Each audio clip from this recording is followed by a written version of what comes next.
Hello friends, welcome back to this JCA Ecosystem channel with a new video. Today we are going to explain the function of diodes in solar panels. I was asked this question because of the previous video where I modified a 24 volts panel, transforming it into 12V. Why do I remove the diode?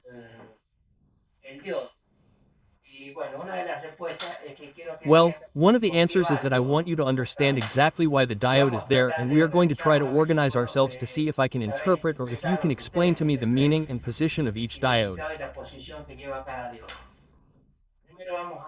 First, we are going to learn what a photovoltaic solar panel is, and we are going to give you a quick explanation, but as practical as possible.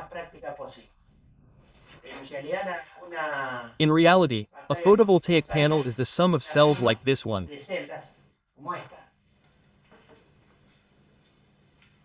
The number of cells that we put in will give the voltage. There are 36 cells of 72, and the amperage is given by the surface or size of each cell. In this case, a 36-cell panel. It has a voltage of 17.7 volts and 21 volts in a vacuum.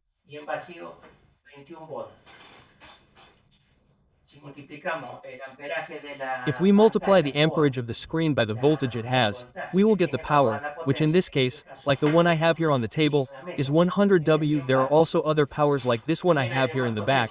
I don't know if this one comes out.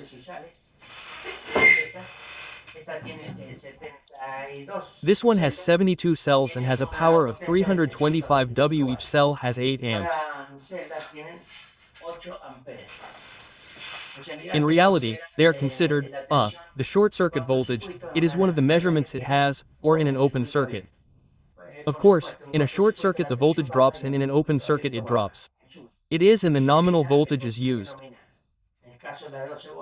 In the case of the 12 volts, they are approximately 17 volts to be able to charge the battery, and in the others they are on average between 28 and 30 volts to charge 24 volts batteries. Well, the fundamental thing is, what function does the diode have and how does a diode work? Here I have a diode. It's an electronic element. I'm going to put it on the white part. This is how it looks. If you look closely, it's an electronic device that has a line in one direction.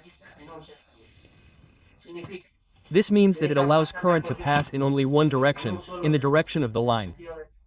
What do I mean by this? If I invert it, no current flows through the diode. I'm going to do a practical demonstration, as I always do, so that it can be understood well. This is a motor and some batteries. I'm going to connect it directly to the motor.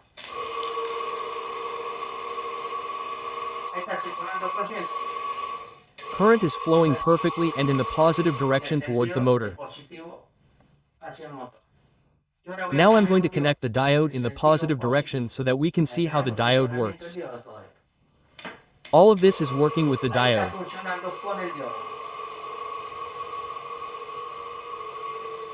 The diode is connected in this direction.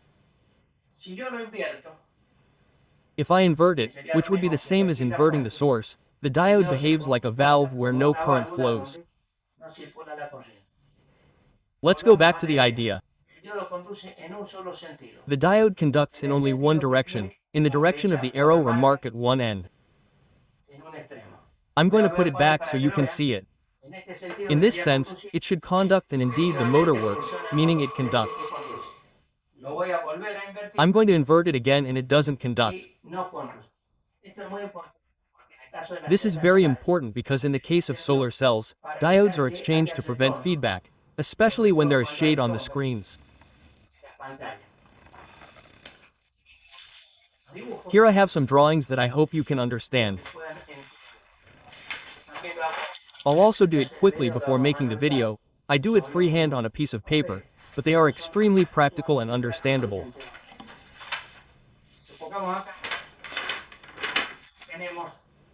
Let's suppose here that we have three 8-volt screens or three groups of solar cells that form 8V.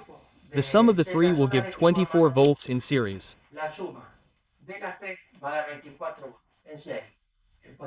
The positive with the other positive, the other negative, and so on. 8 times 3 is 24 hours. This symbolizes a group of solar cells that are on the screen. If you see them, they are lines parallel to the screen, but we'll see that later. What happens? Let's suppose that it casts a shadow on the first group or the first line of the screen. What happens? If this one is interrupted, it no longer produces current and the circuit is interrupted. It can shade the one in the middle, the circuit is interrupted. If it shades all three, the circuit is interrupted. If it shades one at one end, the circuit is interrupted. The circuit is always interrupted when one section is shaded. So, whether they are polycrystalline or monocrystalline, this effect occurs in the same way.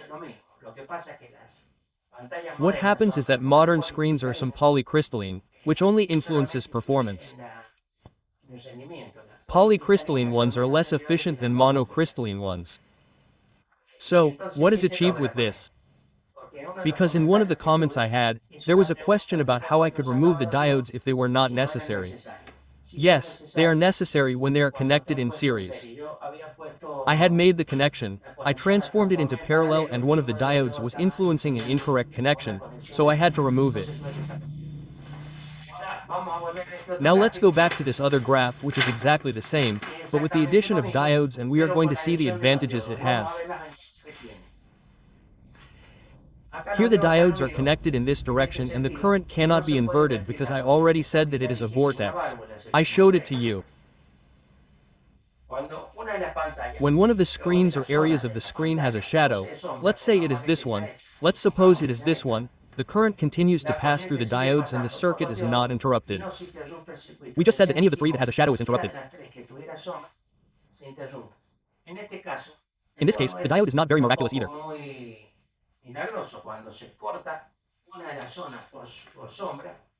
When one of the areas is cut off by shadow, the only thing the diode does is bypass it by eliminating it. But in this case, if the three have 8 volts, 3 asterisk 824, there would be 16 volts left when one of the screens is eliminated by shadow. Let's suppose that the middle one is eliminated, we will have 16V. Let's suppose that if 2 are eliminated, we will have 8V, but there will always be voltage, of course. Less each time the shadow appears in one of the sections that the screen has, the voltage will decrease. But what is the advantage of the diode? That it does not cut the circuit, there is always a passage. When we put many screens in series, for example, in a solar system where we need a lot of voltage, a screen that is cut would cut off the entire system. Or it even absorbs energy because having less voltage the current is returned to the one with less voltage. Having a diode, as we said and I just showed, are a kind of electronic valves where the current is not returned. It causes the shaded part to be cancelled, but despite the voltage being lowered by eliminating the shaded area, conduction exists.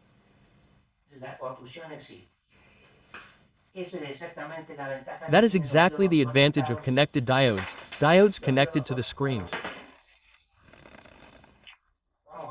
Let's see if I have been quite explicit. I have tried to give an example. What the diode does is skip the shaded area of a plate or a set of plates or a bunch of plates that get the sun. What it does is prevent the circuit from being cut off.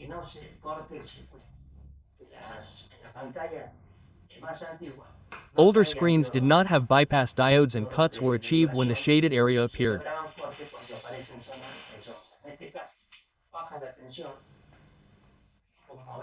In this case, the voltage drops, but since sometimes what is blocking are sets of cells no larger than 6 or 7, the voltage, if we are going to consider that each cell has 0.7 volume, 0.5 volume by 7, is 75353.5 volume, no more than would be eliminated in a 100 volts or 50V system. It drops little and the system continues to function. If it did not have a diode, the consumption would be 0 at that time, or it would be inverted on all the screens. They would dump the load to the one that generates the least and heating occurs and therefore in low performance and without output. Well friends, this video has been short. The idea is to show why diodes are installed and what effect they have. If you like the video, give it a like. If you are interested in continuing with these practical videos that I am making, subscribe so that we can continue watching new videos. The next video that I'm going to make is going to be about why a thermal solar screen works. The system is actually very simple, but many people are not familiar with it. I am going to explain how a thermal solar screen works, considering the absorption of a black body. A bit of very basic theory, but so that we have a firm concept and understand why a thermal solar screen works. Well, friends, that's all for today, and until next time. See you another time. What?